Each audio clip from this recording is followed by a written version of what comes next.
જય રામાપીર।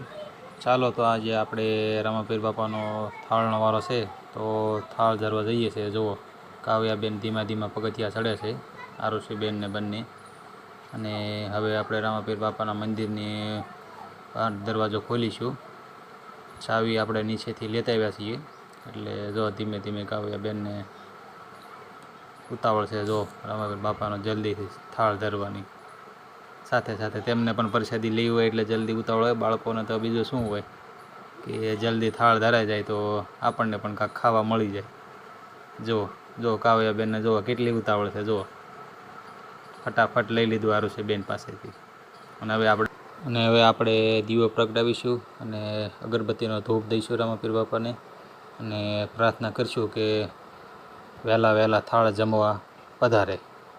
તો રામાપીર બાપાને જો પાણીની અને હવે રામાપીર બાપાના દર્શન કરી લઈએ। જય રામાપીર। જય રામાપીર મિત્રો। તો આજે આપણે રામાપીરના બાપાના મંદિરે આવ્યા છીએ થાળ ધરવા।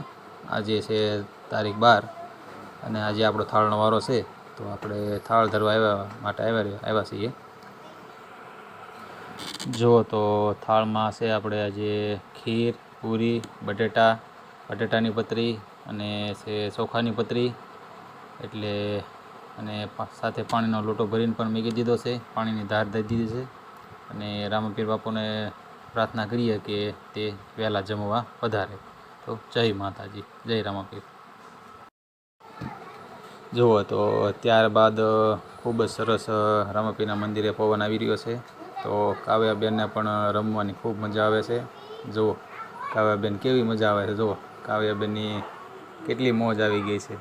અને હવે તે કહે છે કે હવે મંદિરના દરવાજા બંધ કરી દો, રામાપીર બાપા નિરાતે જમી લે અને આપણે હવે ઘર બાજુ જવા રવાના થઈ જઈએ।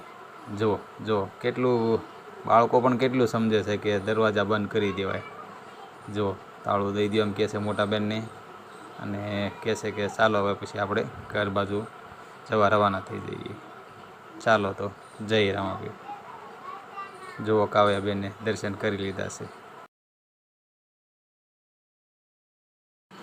જો ત્યાર પછી કાવ્યાબેન જોવે છે કે આ મંદિરમાંથી મોરલા દરરોજ વહેલા સવારમાં બોલે છે એ જ લાગે છે, તો આ ન્યા કોઈ મૂક્યા છે। જો કાવ્યાબેન જોવે છે કે આ 2 મોરલા છે